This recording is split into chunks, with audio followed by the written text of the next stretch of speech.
السلام عليكم دمانتين كسو دوادا مركلة iyo barnaamijkeena sirta nolosha oo barnaamij hadii aad la socotay aad og tahay inuu kaga hadallo badiya mowadiic iyo arrimo aynu isleenahay waxay saameynayaan nolol maalmeedkeena iyo ahaanshiyeena iyadoo sidaa tahay maanta waxaynu xulanay mowduuc aynu ula baxnay go'aan qaadashada ama afka qalaad waxa loo yaqaano decision taking go'aan qaadashadu waxay laf dhawr u tahay qofka bini aadanka ah ee adduunyada jooga waayo adduunyadu aakhira waxay kaga duwan tahay hadii aynu janno galno ilaahayna geeyay lahumma yashaa'una fiiha walisma inaga wixii aynu u baahanaba ama wixii aad ka fikirtayba janno wad helaysaa laakiin halkan marka ifka iyo adduunyada la joogo hadii aad wax kasta qaba istiraahdo hadii aad dad wacdi istiraahdo caqabad baa jiraysa hadii aad ceel dhis istiraahdo caqabad baa jiraysa hadii aad far dhaqaaji istiraahdo caqabad baa jiraysa bal nabigeennii maxamed alayhi salaatu wasalaam baa isku dayay in waxyi iyo nuur iyo raxmad umada u sheego oo waa ogeydeen quraysh waxay ku sameeynaysaa waxaan ka wadaa marka adduunyadu dhibaato iyo caqabado iyo boholo iyo magaranaysaay dibindaabiyo tii weyda maaha ee waa tii markasta leh bini aadanka kolka waxa garaadka iyo maskaxda loo siiyay waxa weeyaan inuu dhibaatooyinka dhiraandirin karo inuu dhibaatooyinka xal u raadin karo waxa lagu qiimeeyaa qofka bini aadankana halka uu ka soo dhaxbaxo iyo dhibaatada sida uu u xalliyo aqoontan iyo cilmigan lagu barto dugsiyada iyo jaamacaduhuna wax kale ma sameeyaan mushkilad ina haysatay ayuun bay xalkeeda raadiyaan oo ka injineerka baranaya mushkilad ahayd hooy la'aan iyo guri la'aan ayuun buu inoo xalinayaayo guri buu dhisayaa ka caafimaadka bartayna qof xanuunsanayay oo jiran ayuun buu inoo daweynayaa cilmiga iyo aqoontuna intay xallisaa ay qofka ku beerisaana waa xal raadin haddaba xal raadin kasta inta aan loo dhaadhicin xal raadinta mar kasta waxa manbac iyo ma garanaysaa meel ay ka soo ifto u ah qofka bini aadanka iyo sida uu go'aan u qaadan karayo go'aan qaadashada kolka aynu ka hadlaynaa waa go'aan qaadashada noocaasa hase ahaatee go'aan qaadashadaasi waxay u baahan tahay inaynu isla fahanno tallaabooyinka kala gedisan ee ay marayso waayahay go'aan qaadasho iyo go'aanka fikrid baa kala duwan go'aanka inaad fasho iyo go'aanka inaad ka fikirtaa waa laba kala duwan oo qof baa ka fikiri kara sida aynu yeelno oo xalkii keeni kara qofna waa ku dhiiran kara oo wuxuu leeyahay abiteedkeedii iyo kaliya adeegeedii buu leeyahay marka way kala duwan yihiin qofna inuu ka fikiri karo oo uu soo bandhigi karo go'aankii iyo xalkii qofna inuu qaadan karo decision taking iyo decision making ba afka qalad lagu yiraahdaa oo waa laba concept ama laba mabda oo kala gedisan weeyaan iyadoo sidaa tahay haddaba waxaynu doonaynaa inaynu mid iyo laba ka sheegno waxyaabaha keena qofka bini aadanka inuu qaadan karo go'aan qaldan ama waxyaabaha ku keena qofka bini aadanka inuu qaadan kari waayo go'aankii uu ka fikiray maxaa qofka ka hor jooga ama ma garanaysaa siri kara ama ma garanaysaa ku qasba inuu badiyaa qaato go'aan qaldan waxa ku qasba waa maxay intaynan halka u gudbin waxa iyaduna ay tahay inaynu isla ogaano qofku waa celcelis go'aanada uu qaato go'aanka aad qaadataa waxa ay samaysaa dabeecadaada iyo qofnimadaada hebel inoogu yeedh hawsha hay nala qabtay warniyo inaga daa hebel maalin sidaas inagu dhacday waa kii naga tagay go'aan buu qaatay hebelkaasi ahaa markii ay xaaladdu adkaatay inuu firdhadayo baxsaday go'aan qaadashadii uu qaatay baa keenaysa in shakhsiyadiisii lagu qeexo go'aanada aad qaadato go'aanka aad ka qaadato xaafadaada iyo reerkaaga go'aanka aad ka qaadato cidda aad maamulayso go'aanka aad ka qaadato meesha aad ka shaqayso inuhuba waxay celceliyaan oo ay qeexaan oo meel ku sugaan qofnimadaada iyo ahaanshiyahaaga haddaba maxaa keeni kara halkii aynu ka sii wadna waxyaabaha qofka bini aadanka kuma garanaysaa sanduleeya inuu go'aan qaldan badiyaa qaato takoobaad waxa weeyaan qofku hadii aanu xog badan hayn xogba ma haysid meesha aad ku socoto iyo waxa aad dooranayso iyo waxa aad dooran kartaba xog kama haysid xalka si aad u hesho mushkiladii baanad xogba ka hayn xog la'aan ayaa keeni karta qofku inuu go'aan qaldan qaato waana ta ugu badan badiyaa hadii lagu sheego in dagaalka aad ku jabayso hadii lagu saadaaliyo inaad dagaalka ku jabi karto iyadoo oo la eegayo tirada ciidanka aad wadato iyo awoodooda iyo tirada ciidanka aad wadato ciidanka ay wataan colkaagu iyo awoodooda. haddii lagu yidhaahdo ama haddii aan laguba odhan laguna sheegin labada ciidan tiradooda haddii aan laguu sheegin dee galabaad odhanaysaa. laakiin haddii aad xogta hayso inta askariga kuwaasi wataan iyo inta aad wadato waxaa laga yaabaa inaad go'aan kale oo kii ka gedisan aad qaadan lahayd. kolkaa xog la'aantu waa halka u horeysa ama sababta ugu horeysa ee qofka keenta inuu go'aan qaldan qaato. sababta qofka aqoonta lihi uu go'aanada saxsan badiyaa u qaadanaya waxa weeyaan xog buu hayaa ka badan ka aan waxaa baran ama ka aan mihnadaa baran ama ka aan shaygaa baran. aynu hore uga sii soconna ee waxyaabaha kale iyaduna hudda qofka go'aankiisa waxa ka mid ah haddii uu xog badan oo bilaa arina ama aan habaysnayn uu hayo.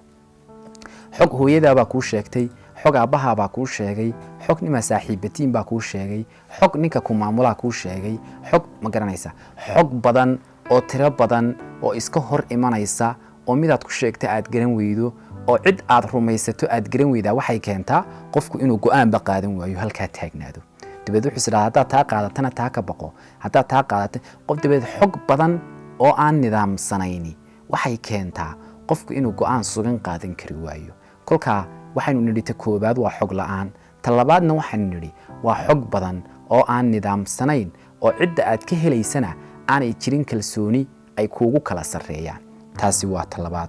ta saddexaad waxa weeyaan haddii go'aanka ay kula qaataan ama ay kula qaadanayaan dad yow badan. tusaale ahaan meel baad 5 qof ku wada joogtaan, adigu madax xuma tihid, adigu uguma sarreysid, adigu shayga u dambeeya iyo go'aanka u dambeeya birta kuma goyside waa lagula wada goynaya waa la codaynaya. haddiiba adigu aad haysay go'aankii saxsanaa se laakiin gacan iyo food la gelinayo dee go'aan qaldan baa markasta la qaadanaya. kolka waxaa daruuriya in xogta loo gudbiyo qofkaasina uu shay ku dhiirado. waa sababta markaa laynoo yidhi meel kasta haddii aad tegaysaan cid iska soo dhex saara idin maamusha, cid iska soo dhex saara aa ku wada kalsoon tihiin. oo nebigu calayhi salaatu wasalaam marka uu cid dirayo markasta qof buu amiir uga dhigi jiray oo taladooda goyn jiray ma garanaysaa. haddii kale waa la iskhilaafaya. marka ta saddexaadina waa maxay ee go'aanka qaldi karaysa waa marka meeshu madax iyo mijaba aanay kala ahayn ama food la gelinayo ama ma garanaysaa ay dee qofka codka weyne awoodda roona miiska garaaca uu go'aanka qaadanayo. taasina waa ta saddexaad. ta afaraad waxa weeyaan qofku haddii dana kala duwan meesha ay yaalaan, dana kala duwan haddii ay meesha yaalaan, haddii adigu aad lacag ku helayso kaasi uu magac ku helayo, kaasi uu taageero ku helayo, haddii qofba uu wax ku helayo ma garanaysaa, ama haddii go'aanada aad qaadanaysaa ay waxyaabo kala duwan iyo dana kala duwan keenayaan waxay keentaa qofku inaanu go'aan toosan qaadan. laakiin markuu mid eegaba uu tii kalena baa la daymoodo. wartaa haddaad qaadato armood lacagtaa ka tagtaa, war lacagtaa haddaad qaadato ama armood hebelkaa ka tagtaa, qofku kolkaa wuu baa la daymoodaa oo wuxuu qaataa buu garan waayaa. ta u dambaysa ee saamaysa caqabada ku ah qorqorta ee quraarta qofku go'aanka uu qaadanaya waxa weeyaan waxa loo yaqaano caatifada.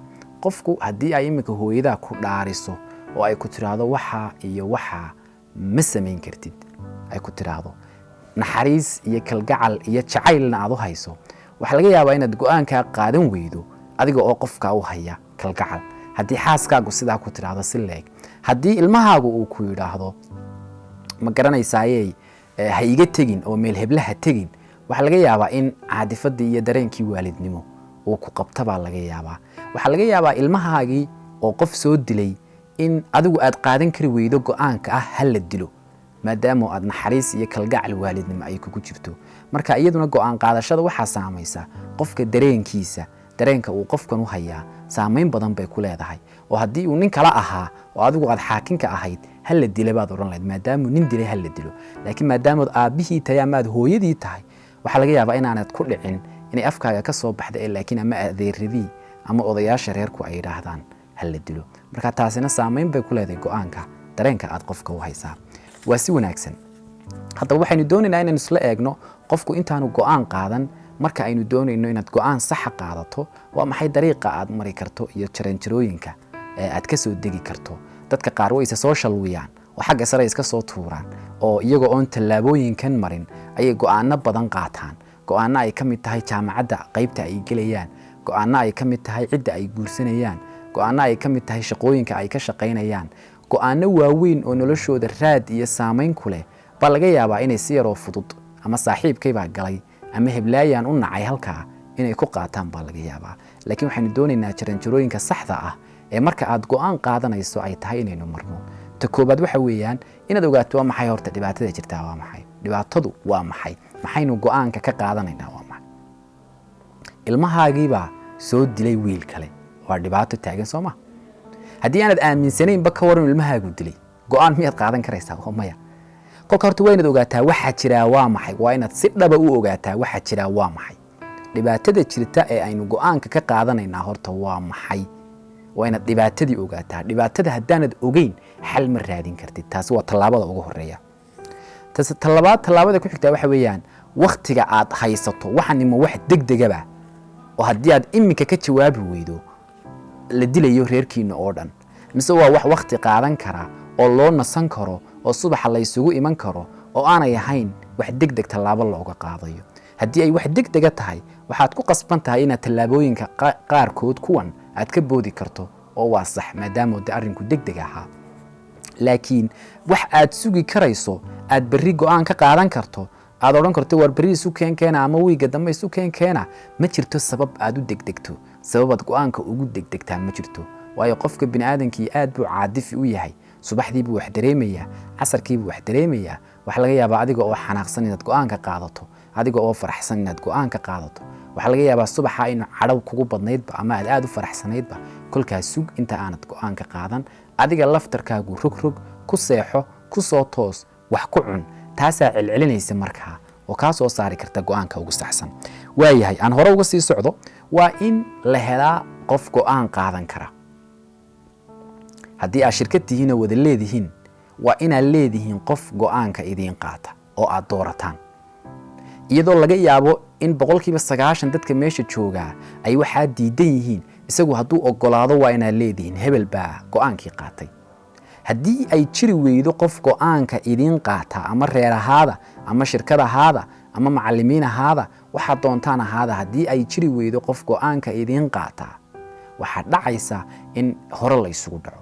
marka meel kasta ood isugu timaadaan waxaad isku daydaa inaad madax samaysataan cid go'aanka idiin qaadi karta. aan ka sii socdo markaa.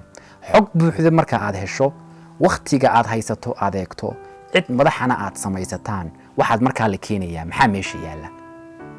go'aanada laga fikiray markaa sheega. go'aankaasaanu keennay, midikaasuu keenayaa, midikaasuu keenayaa. dhammaan waxaad wada dhegaysataa go'aanada laga fikirayo. nin kastaa go'aankuu ka fikiraya dhegayso. shuura way ahayd. nabi maxamed calayhi salaam saxaabadiisii waa dhegaysan jiray. go'aamada laga fikirayo oo dhan bedka ha la soo dhigo. hebelkaasuu ka fikirayaa, hebelkaa kale kaa. mid baa macquul noqonaya, mid baa qariib noqonaya, mid baa waxaan looba jeedin intuu keeno haddana lagu raacayaa. ma garanaysaa? markaa dhammaantood dhegayso. qof aqoon yar iyo qof aqoon badanba dhegayso oo bedka ha la keeno go'aanada la kala dooranayo. waxaa laga yaabaa adigu laftarkaagu go'aanka aad haysaa inaad bedka keento, laakiin hadhow marka aad dadka waraysato inaad qof kale ku raacdaa baa laga yaabaa. taasina waa tii afraad oo ahayd in go'aamadii bedka la keeno.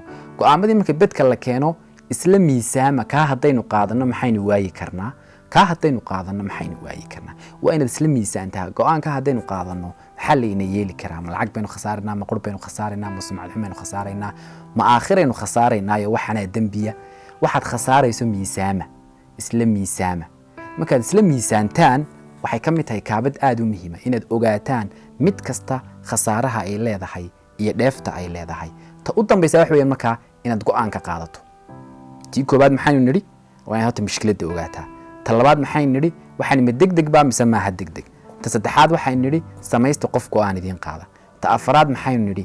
bedka ha la soo dhigo dhammaan waxa la hayo. ta shanaad maxaynu nidhi? waxa la hayo miisaama, waxa la dheefayo iyo waxa lagu khasaarayo.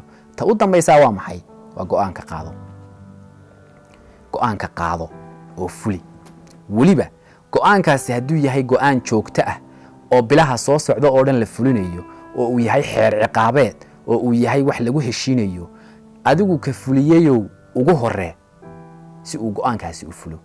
adiga ha lagaa arko maadaama adigu aad leedahay awooddii aad go'aanka ku qaadatay. adiga waa in lagaa dhex arkaa sida muraayadda inaad go'aankii adigu qaadatay ood adigu isku sawirtaa. inahaas soo tallaabo haddaad soo marto laakiin adigu aad labaclabac la timaado oo aad kii go'aanka qaatay tahay waxaa laga yaabaa dadka oo dhami inay labaclabaca la yimaadaan oo go'aanka aad qaadatay uu fuli waayo si uu fakarun ahaado. inahaasi waa waxyaabaha aan isleeyahay go'aan qaadashada ayay muhiimad weyn u sameynayaan inaynu go'aan saxan qaadano markaynu waxyaabaha waaweyn ee gooladaha nolosheenna ah aynu ka qaadanayno qaraarada. aad iyo aad baa u mahadsantihiin. ilaahay idin sharfo dhammaantiin.